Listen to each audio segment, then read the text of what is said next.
Well, I thought about this for a while, and actually I've been kind of on a trail for the real rationale why the money powers have problems with any Confederate symbology.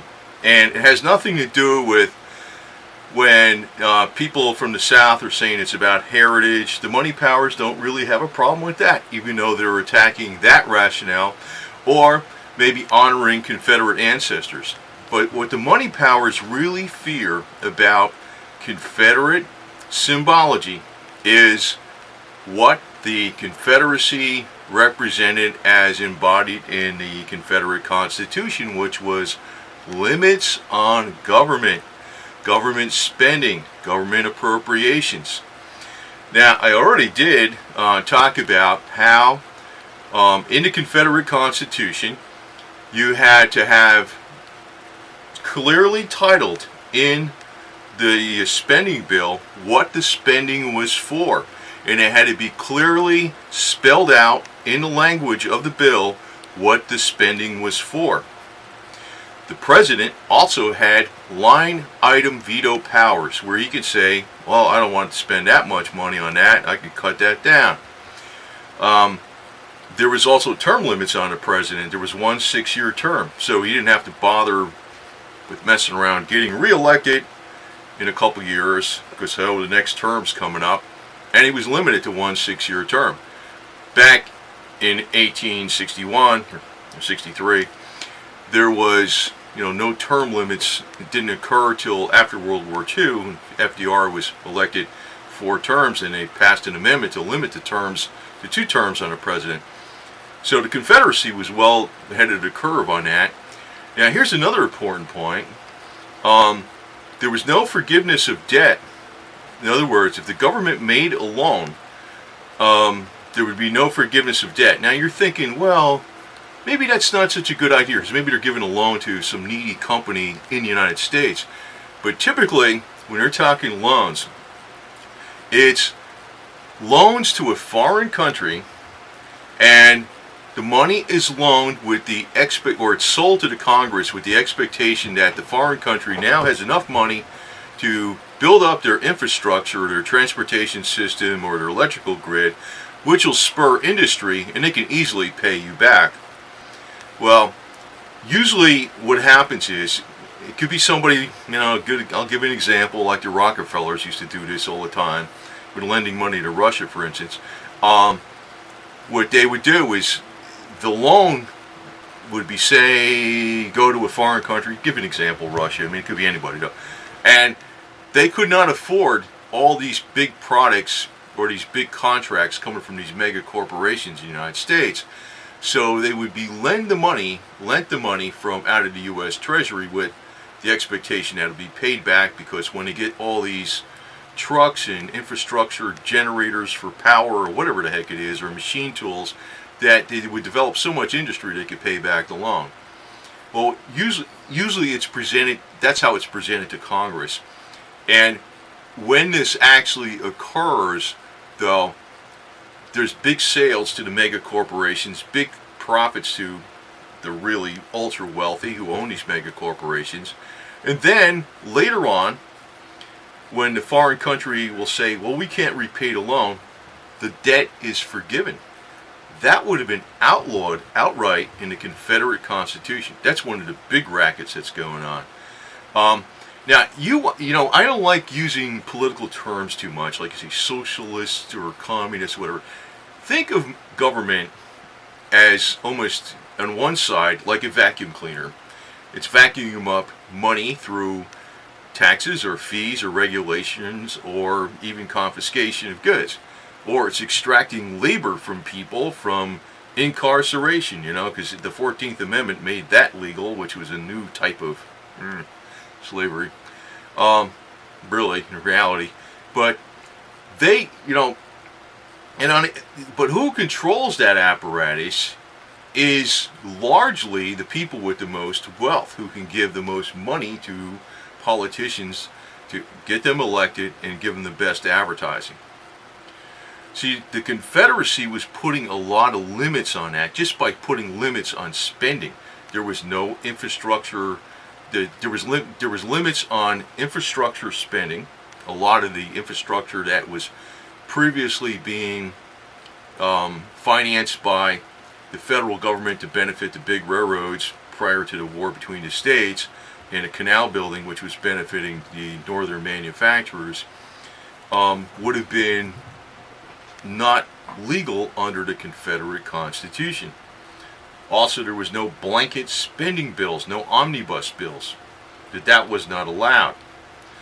So, when you're talking, like when you're getting these editorials from northern newspapers, and I'm from New Jersey near New York City, but I'm very aware of how they play games. When you're getting editorials from New York newspapers that say the lost cause, and they're talking about what the South was fighting for, what they're really saying is the lost cause is limits on federal government spending, or just because it's not about heritage, and it's a minor thing.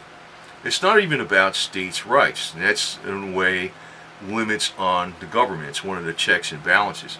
But it was limits on appropriations of money throughout the government. And if you look today, we're at well over $21 trillion in debt, and probably maybe arguing about this is going to be a moot point, because I think the United States is not going to be able to survive in any type of long-term fashion with the way they keep adding to the debt.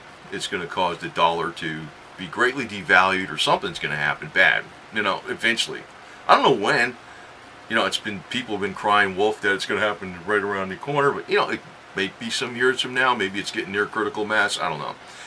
But the Confederate Constitution would have prevented this situation we're in today, where we're pretty much heading over the cliff financially in the United States.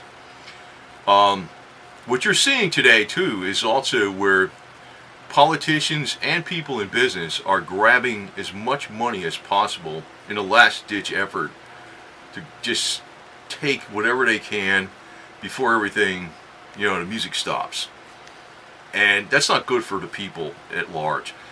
That is really, when any politician or anybody in business or anybody in the media, if they haven't researched past their nose, when they say, these various disparaging comments about, the Confederacy and what it stood for, they are really saying disparaging comments against limited government, whereby, and also self-determination, where the people determine, what happens, where the money's spent in the government. And in 1956, Georgia adopted this version of the flag. Now, I like this version of the flag much better. I would only fly this version of the flag if I was in the state of Georgia. I'm in the state of Florida, but I like this. I got a few of these. Maybe I want to go up to Georgia one of these days. But at the time when they adopted this, it was the last of the Confederate soldiers were, they were in their 90s. There wasn't too many I think the last Confederate soldier that died was 1959. And at this time, there was even a congressional committee formally formed in the U.S. Congress in 1957 to encourage each and individual state to commemorate and celebrate the centennial of the war between the states. So with that in mind, this is why the flag was adopted. But why, again, I want to emphasize, why the money powers and, who own and pay off the politicians, and pretty much politicians are, they're beholden to them. Why they have a problem with any Confederate symbology is that the core of the matter is the Confederacy not just fought for state rights, but for limited government, or the right to self-determination, and limits on appropriations of spending. In other words, you'd have to have 2/3 of the House of Representatives and 2/3 of the Senate to appropriate more money. beyond, the budgetary concerns. So that right there could put the brakes on a lot of things. Now, where this money usually goes is when there's a lot of money spent, like I gave the example of loans going to foreign countries that in turn buy goods from U.S. mega corporations and then default on the loans, and the loans are forgiven. That would have been illegal under the Confederate Constitution. But largely, even domestic spending on infrastructure is used to benefit big corporations. And that is why you're seeing the major media, which is a big corporation, constantly attacking any Confederate symbology. They're not worried about the heritage side of it. They're not worried about even honoring Confederate soldiers. They're afraid of people thinking past that and looking at what the Confederacy actually fought for. Now, one of the things, they like to put out in the North is that, the North was fighting to abolish slavery. Well, after the first 7 states seceded, which was South Carolina, Mississippi, Florida, Alabama, Georgia, then Louisiana and Texas. Those are the first 7 in that order. In the North, they actually proposed and passed by a wide margin a constitutional amendment to make slavery in the South permanently constitutionally protected if the South came back in the Union and continued to pay the taxes on imports which were in exchange for the exports of cotton. In effect, a tax on cotton, in effect, which was constituted about 80 to 85% of the federal revenues that were largely used for infrastructure spending and subsidies for the big money railroads and other big industries in the North. The South still said no, so the slavery wasn't the issue. It was the money issue, whereby the South was going to set up a free trade zone where there'd be very low tariffs. And then when the South was attacked, when South Carolina and Virginia were attacked, you had more states that joined, which would have been Virginia, Arkansas, and North Carolina and Tennessee. And of course the South also claimed Kentucky and Missouri, kind of split, we call them border states. Also Oklahoma, called the Indian Territory at that time, was part of the South, and also New Mexico, which was included the bottom half of Arizona and New Mexico states today.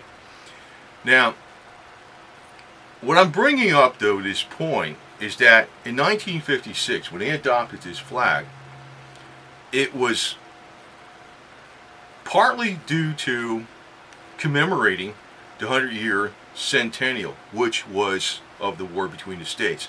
Now, in Georgia, a lot of horrible things happened when Sherman's march to the sea. Women, children, and many civilians, a lot of horrible atrocities happened. It seems like, General Sherman from the North is not being attacked. None of his statues are being attacked today.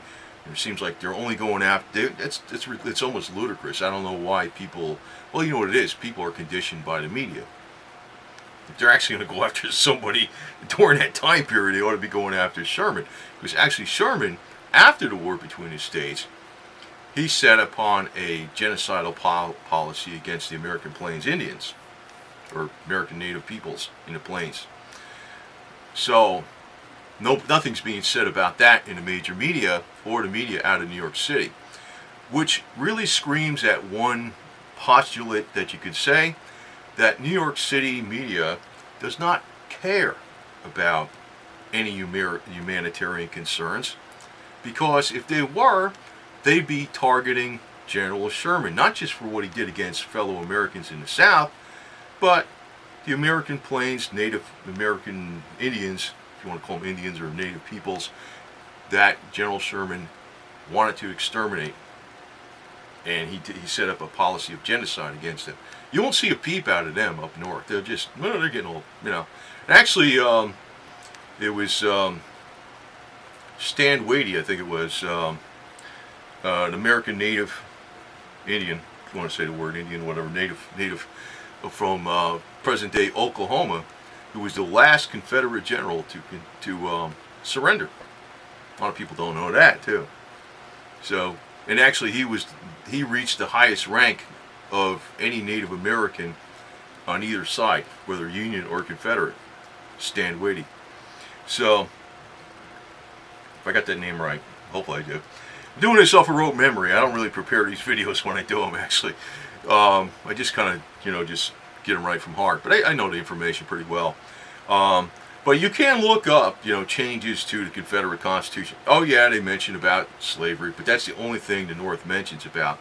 But also, even in the Confederate Constitution, they forbade slaves from being imported into the Confederacy or any other state outside the Confederacy or any other foreign country.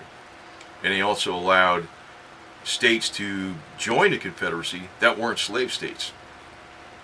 Slavery was pretty much on the way out because in the plantations, if you look at what was really going on, they were breaking a lot of the rules. There was cases where there was payments going to people because they, either a person was very adept at repairing machinery, was a slave, or a person was very good at entertainment or banjo playing or whatever, and they got payment. And even though some laws were against it in the state, people were just blowing off some of these laws in these plantations, and they would buy their freedom. There was it wasn't as rigid a system. It was falling apart. So there was not actually, the United States is the only country theoretically where they claim they had a war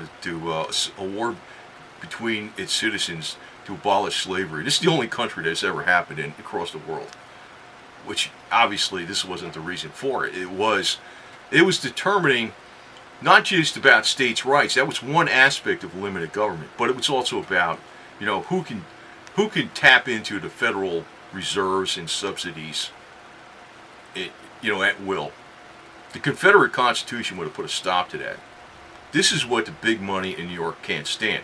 Now, the big money in New York is actually having a hard time getting some of the best people to work in their firms. So they're actually moving out to Tennessee, Nebraska, and Georgia, Atlanta.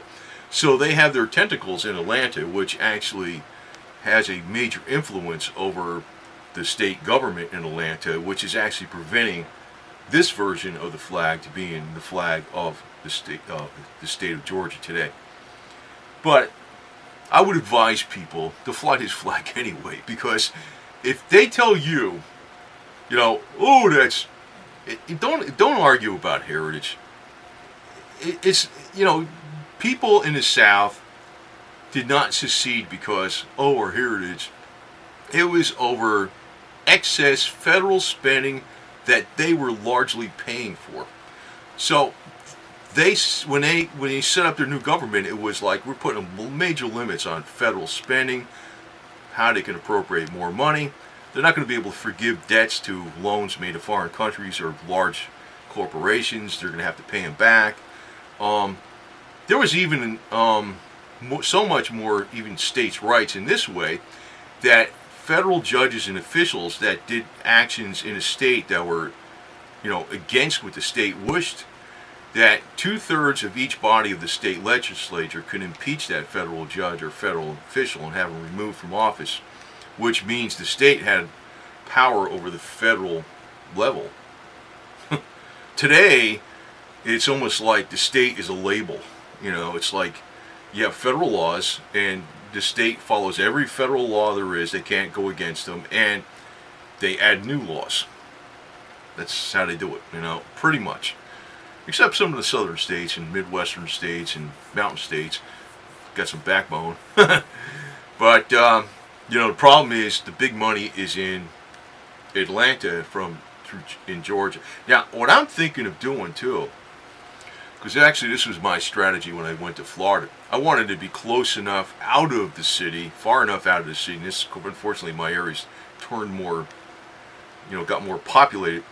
But if it would take me an hour and a half to get into where the money action is, I can get in there. What I'm thinking is, I'm keeping my property up in Tennessee, the 10 acres in the mountains, and I'm thinking about possibly relocating to Georgia, but a good hour or so outside of, even the suburbs of Atlanta, and being able to reach into the heart of the beast itself. Because I don't know what the hell I could do as an individual, but I do want people to understand that when they fly this flag, heritage is one aspect, honoring our Confederate ancestors is one aspect, but it's a living flag. It stands for today, right now, in this day and age, limits on government, checks and balances on government, and also the right to self-determination. These are things that the money powers don't like. They want that big vacuum cleaner of money, fees, and regulatory fees, and whatever, and confiscation, called the government. They want that at their disposal to bolster up their financial endeavors and rackets. So they want to pay so much money and put a great advertisement out to a politician who, when he gets in office, is going to say, okay, we're going to go along with giving so many $1 billion to a foreign corporation who's going to buy goods from your mega corporation. That's my clock going off, by the way. Which is a Christmas clock, so it's in, what is this, getting close to July, but somebody gave me that clock. I just left it up here because my cats love that little tune. But, I just want to give you that information because you're actually not getting, the major powers they're not worried about the heritage part. And they're saying heritage, not hate, whatever. And they're playing this game like they care about black people. And when you look at New York City, look at a demographics map of New York City. It is highly segregated. Today, right now, in 2018. It's not there by law, but it's there by economics. Oh, I also want to tell you, if you look at, you'll never find this on Google, but if you could talk to some of the old timers up north, in New Jersey, on the beaches in the 1940s, and now you could say this, you could even think, well, how this is true, because even in the military in World War II, blacks were segregated in World War II, right? There was all black units, right? In the 1940s and even after World War II, on the beaches in New Jersey, there was roped off sections where the blacks had to go and use the beach and swim. And it was enforced by all the individual police communities, the police of individual beach communities in the state of New Jersey. This is only, just a little over 10 years before the Civil Rights Movement, which actually started in 1957, I guess, with an official act passed by the federal government, the Civil Rights Act of 1957, believe it or not, during the Eisenhower administration, which was really pushed by the New York City attorney, I think his name was Brownell, which I think he was a pretty wily guy, because I don't know, everything they say with all their highfalutin things that they say on the surface are really true, You got to watch whenever you're talking with an attorney, too. They're pretty much, well, Abe Lincoln was an attorney for the railroads, and he was owned by them, which is why he was really pushing for the high tariffs on imports in exchange for cotton, which would have been, you had to export a hell of a lot more cotton to get the same amount of goods.